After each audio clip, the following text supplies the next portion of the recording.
Financial management में first जो 5 और 6 हमने वीडियोस देखा या क्लासेज हुआ, उसमें हम लोग बेसिक जो फाइनेंशियल मैनेजमेंट का इंट्रोडक्शन चैप्टर था उनके फैक्ट्स को देखा, उसमें दी गई बातों को देखा। आज हम एक नया टॉपिक ले रहे हैं, डिविडेंड डिसीजन और डिविडेंड पॉलिसी डिसीजन, है ना। इसमें सबसे पहले कंटेंट में देखें कि पहले डिविडेंड क्या, what is dividend and what are the different types of dividend a company use to pay its shareholders. इन तमाम चीज़ को देखेंगे। फिर आगे डिविडेंड पॉलिसी क्या है, डिविडेंड को प्रभावित करने वाला factors, what are the factors या what are the determinants of dividend policy और dividend decision. First of all, what is dividend? Literal meaning of the term dividend in Hindi is called लाभांश। लाभ का वह अंश यानी वह भाग जो शेयर होल्डर्स के बीच यानी अंशधारियों के बीच कंपनी द्वारा वितरित किया जाता है, उसको लाभांश कहते हैं। यानी the portion of profit after tax which remain profit earned by a company after tax, which is distributed by it to its existing shareholders in proportion of the shares held by them, is called dividend, है ना। तो dividend implies portion of profit after tax which is distributed by a company to its existing shareholders in proportion of shares held by them is called dividend. यानी dividend implies तो पहले ही बताया, लाभांश से अभिप्राय एक कंपनी द्वारा अर्न किए गए आफ्टर टैक्स प्रॉफिट में से जो हिस्सा, जो भाग शेयर होल्डर्स को उनके द्वारा खरीदे गए नंबर ऑफ शेयर्स के प्रोपोर्शन में वितरित किया जाता है, डिस्ट्रीब्यूट किया जाता है, that is called dividend. Clear?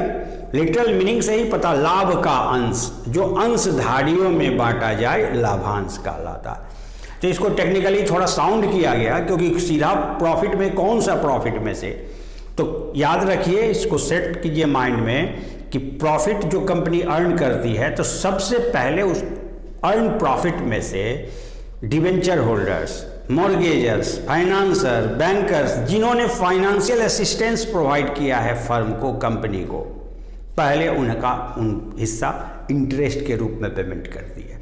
तो after paying interest to all paying interest on debts capital, the remaining profit is called profit before tax. तो after charging interest the remaining amount of profit is chargeable to tax at a prescribed rate, and after making provision for income tax on profit, rest amount of profit, the profit will be available to shareholders। यानी पहले interest paid किया, महाजन को ब्याज दिया, फिर सरकार को tax दिया, फिर जो प्रॉफिट बचा वो ऑनर का है, चाहे तो 100% ऑनर में बांट दे, चाहे तो उसका एक पार्ट रखे एक पार्ट बांटे। इसी डिसीजन को डिविडेंड डिसीजन कहा जाता है। तो खैर उस पर बाद में चर्चा करेंगे। अब टाइप्स ऑफ डिविडेंड हम लोग देखेंगे class.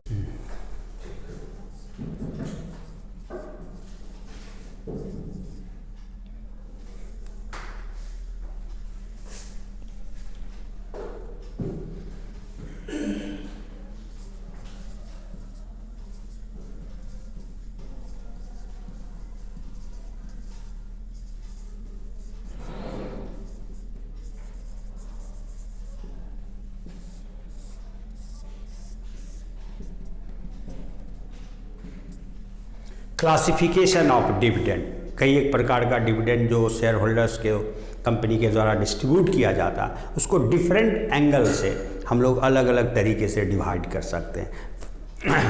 First, on the basis of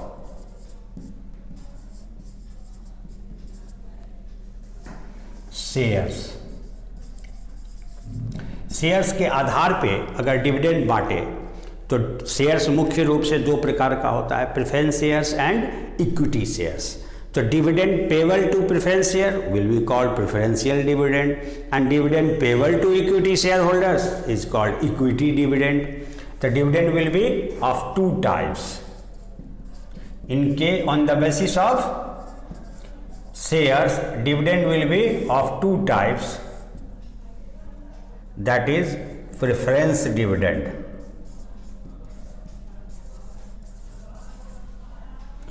and equity dividend.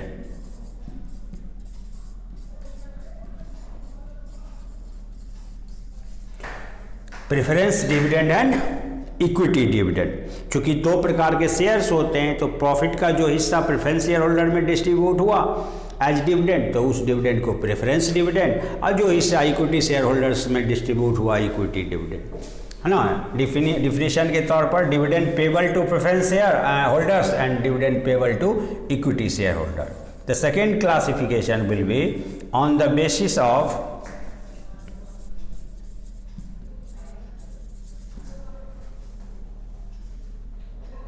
Time interval.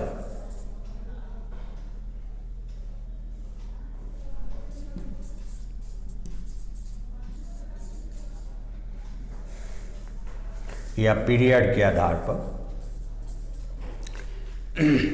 देखिए यहाँ पे एक बात अस्थिर से समझ लेना है कि प्रेफरेंस शेयर्स किसको कहते हैं? पूर्वाधिकार अंश।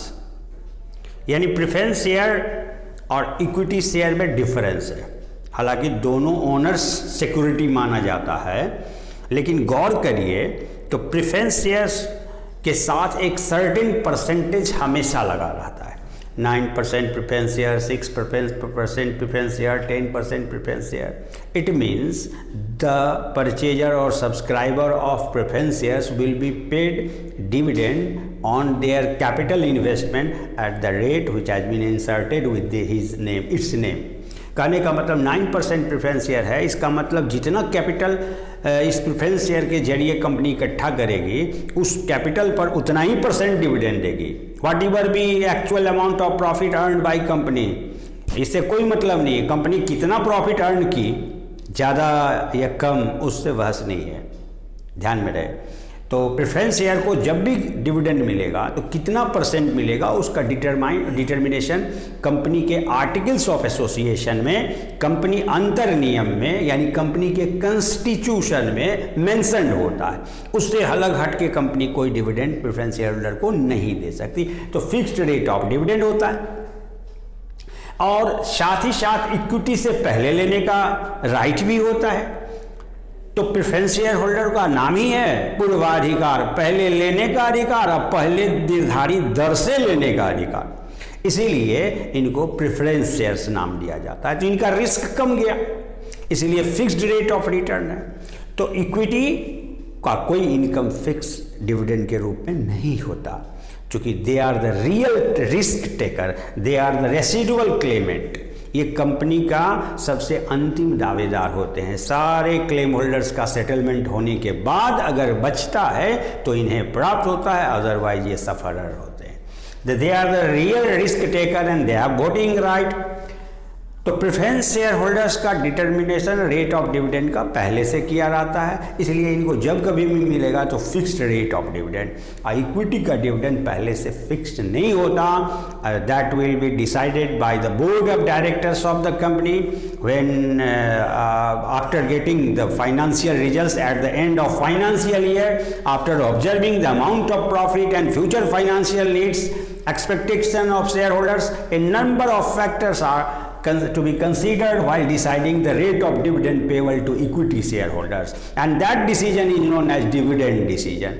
That's why I am telling about further classification of dividend will be made in equity point of view. Okay, so on the basis of time interval period, आप प्रेफरेंस शेयर को मिलेगा, साल के अंत में मिलेगा, प्रॉफिट रहेगा, डिविडेंड मिलेगा, प्रॉफिट नहीं है नहीं मिलेगा, क्योंकि लाभांश देना है ना डिविडेंड का मतलब, तो लाभ तब ना लाभांश। अगर लाभ ही नहीं हुआ तो लाभांश का बात ही नहीं, तो प्रॉफिट हुआ ही नहीं, तो पोर्शन ऑफ प्रॉफिट बांटने का कहाँ सवाल उठता है। तो कोई भी शेयर होल्डर को कंपनी लीगली ऑब्लिगेशन कंपनी के ऊपर नहीं होता कि उसको डिविडेंड देना ही देना है, लेकिन डिवेंचर्स, लोन, इस पे इंटरेस्ट हर हाल में देना हो, कंपनी चाहे प्रॉफिट पोजीशन में हो या लॉस पोजीशन में, because they are outsiders, they are not insiders, they are not owner, they are creditors, and the debenture bonds etc are the known as creditorship security. That's why their interest will be paid prior to payment of tax, even prior to payment of tax. Tax भी payment करने से पहले उनको payment होना है, इसीलिए ये इस प्रेफरेंस शेयर को हाइब्रिड सिक्योरिटी कहा जाता है। क्योंकि एक फीचर इक्विटी वाला है, थोड़ा रिस्क ले रहे हैं, कंपनी के ओनरशिप सिक्योरिटी में आते हैं, और एक फीचर डिवेंचर का फिक्स रेट ऑफ इंटरेस्ट की तरह है। बॉन्ड्स में भी फिक्स रेट ऑफ इंटरेस्ट होता है, लोन के अमाउंट में भी फिक्स रेट ऑफ इंटरेस्ट होता है, और इनका भी फिक्स रेट ऑफ डिना, तो दोनों का फीचर लेकर के इसलिए हाइब्रिड सिक्योरिटी इसको कहते हैं। तो अब हम लोग डिविडेंड की बात जो भी करेंगे वह इक्विटी डिविडेंड की बात कर रहे हैं। तो on the basis of time interval, समय अंतराल के भुगतान के अंतराल के ऊपर देखा जाए तो एनुअली कंपनी का, आप जान रहे हो कि कंपनी का मैनेजमेंट टोटली डेमोक्रेटिक मैनेजमेंट होता है। प्रजातंत्र में जैसी व्यवस्था होती है, हायरार्की होता है, ठीक उसी प्रकार से कंपनी का भी टोटल स्ट्रक्चर जो होता है वह डेमोक्रेटिक बेस होता है प्रशासन का। जैसे कंपनी का पार्लियामेंट में आप मंत्रिमंडल सुपर पावर और पार्लियामेंट सुपर पावर होता है, उसमें चेयरपर्सन प्रधानमंत्री यानी प्राइम मिनिस्टर होते हैं। उसी तरह बोर्ड ऑफ डायरेक्टर्स जो है मंत्रिमंडल के रूप में हुआ, और बोर्ड ऑफ डायरेक्टर्स का चेयरपर्सन प्रधानमंत्री जैसे होता है, उसी तरह मैनेजिंग डायरेक्टर हुआ, और बोर्ड ऑफ डायरेक्टर्स के द्वारा लिया गया डिसीजन पर वही रियल डिसीजन होता है, वही उसी का एक्सक्यूशन या इम्प्लीमेंटेशन होता है। उसी पर मंत्रिमंडल का ये पावर होता है कि बिना पार्लियामेंट से पास कराए हुए भी कोई कानून को तत्काल नोटिफिकेशन के जरिए अध्यादेश जारी करके वो तत्काल 6 महीने के लिए लागू करा सकता है, और जिन 6 मंथ्स वो पार्लियामेंट से पास करा के उस कानून को अस्थायी रूप से लागू कर सकता है, इन्फोर्समेंट। ठीक उसी प्रकार से कंपनी का डेमोक्रेटिक मैनेजमेंट होता है।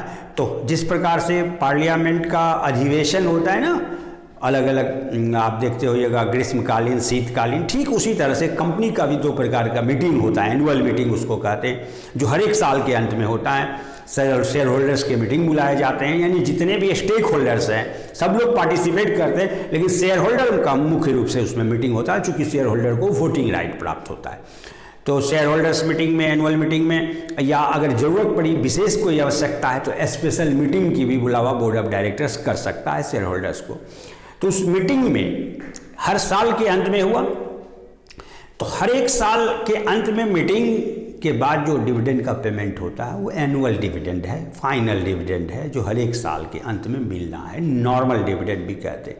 यानी dividend payable to equity share holders as per the rate decided by the board of directors at the end of every financial year, that is called final dividend or normal dividend or equity dividend. Okay, अब 2 meeting के बीच, 2 जो meeting है पिछले साल का अंत का और इस साल के अंत, दोनों के बीच में यानी करंट ईयर के मध्य में 6 महीना बीतने के बाद, 8 महीने बीतने के बाद, 9 महीने बीतने के बाद, before the end of financial year, अगर कंपनी का बोर्ड ऑफ डायरेक्टर एक विशेष डिविडेंड का अनाउंसमेंट कर दी, अगर परफॉर्मेंस अच्छा होता है तो स्पेशल डिविडेंड का अनाउंसमेंट अगर साल के मध्य में के बीच में ही, यानी 2 एनुअल मीटिंग के बीच में ही अनाउंस करके पेमेंट करता है बोर्ड ऑफ डायरेक्टर्स अपने इक्विटी शेयर होल्डर्स को, तो वो डिविडेंड इंटरिम डिविडेंड कहलाता है, अंतरिम लाभांश।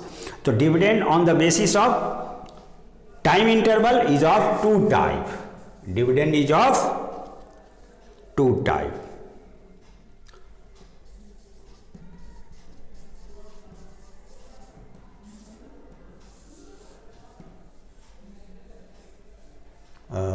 Final dividend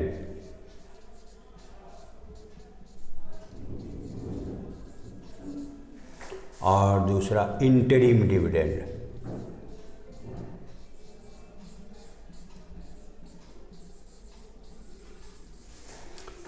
Mid of the year and end of the year.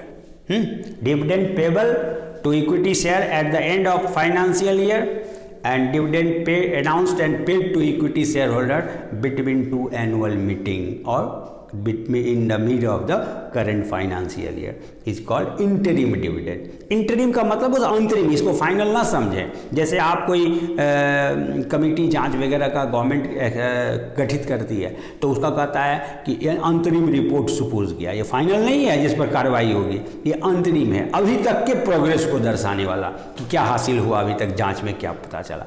तो उसी तरह से ये फाइनल नहीं है। फाइनल तो तब होगा जब पूरे साल का रिपोर्ट आ जाएगा कि प्रॉफिट इस साल कितना हुआ। व्यवहार में इसको अच्छी तरह से समझना जरूरी होता है, क्योंकि इसका इफेक्ट आगे के एक चैप्टर पर पड़ता है, इसलिए समझने का कोशिश करें।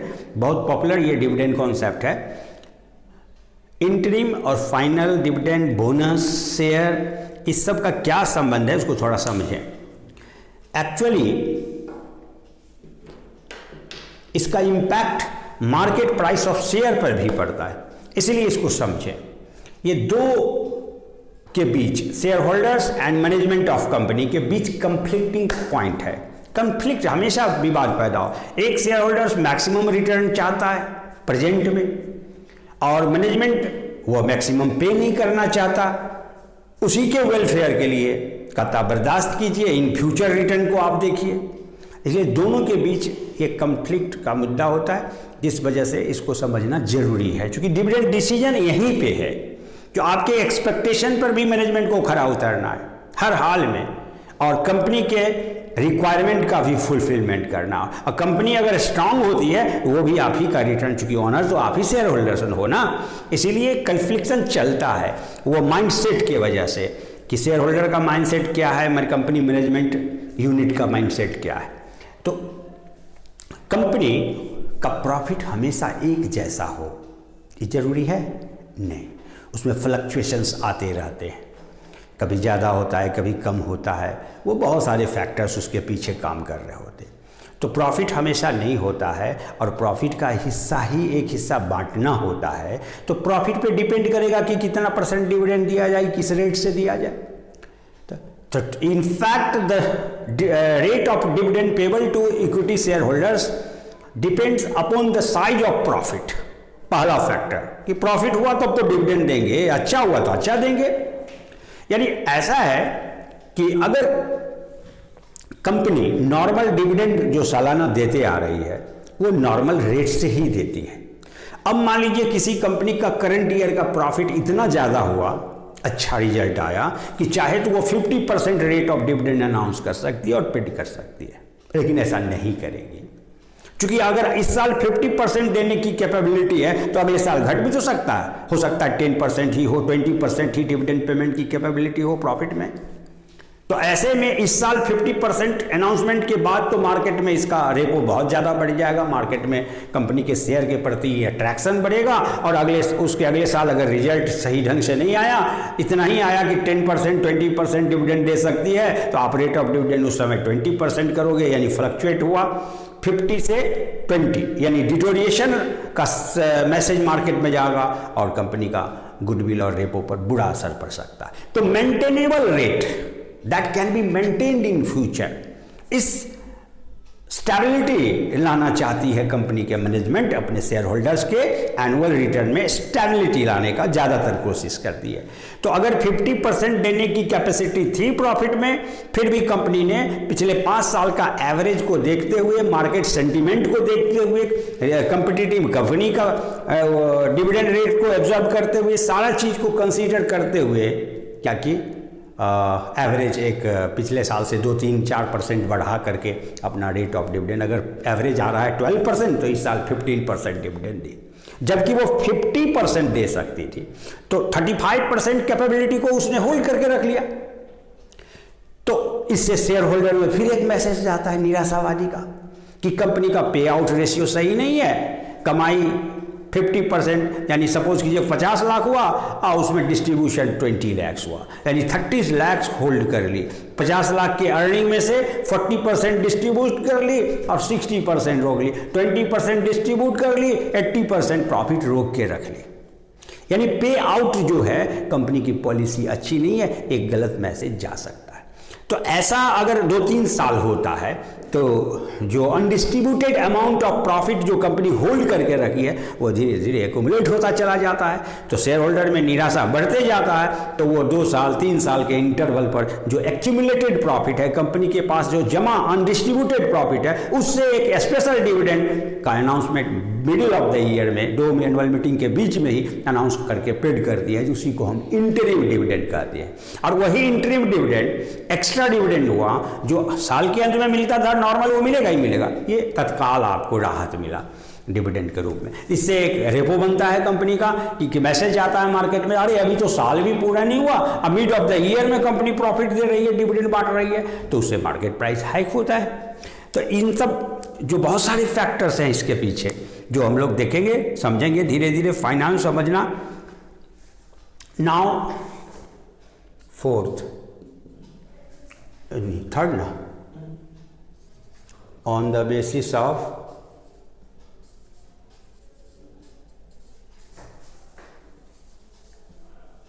Method of payment.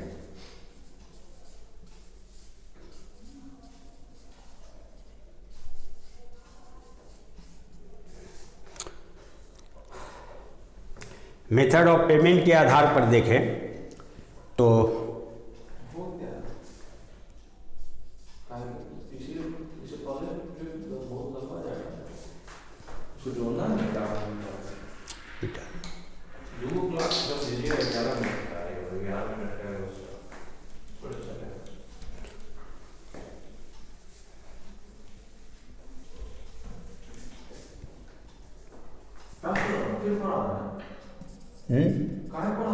का है इससे पहले भी 11 मिनट का क्लास है, अब इतना लंबा वीडियो बन गया है। ओहो, तो डिविडेंड का प्रकार तो समाप्त कर दे, थोड़े ही समय में खत्म हो जाएगा। हाँ, आप तो अंतिम में अच्छा टाइम तो भी नहीं खत्म करेंगे, समझेंगे। प्रकार खत्म करेंगे टाइम हो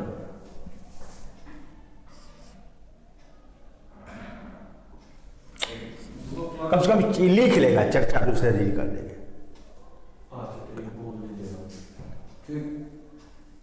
क्लास में स्टार्ट से चर्चा करेंगे।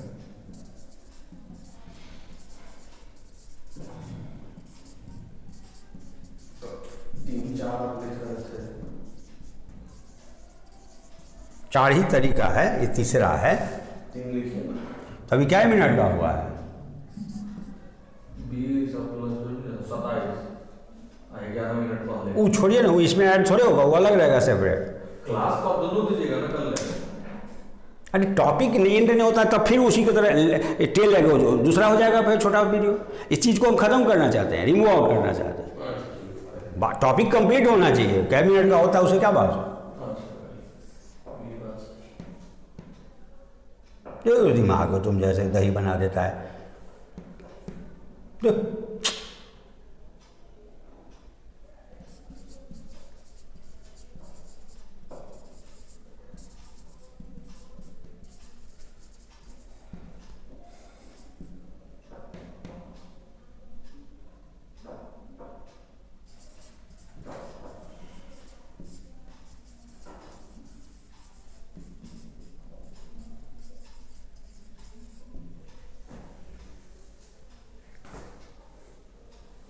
ये थर्ड था। फोर्थ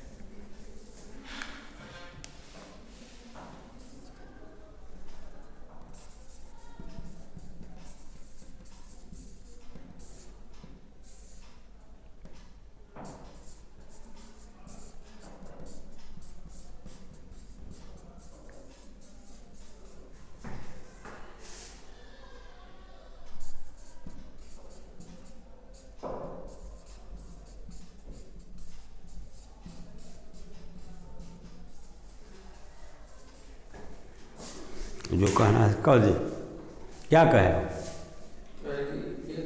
थर्ड और फोर्थ पॉइंट आप नोट कर लीजिए, इस पे चर्चा करें।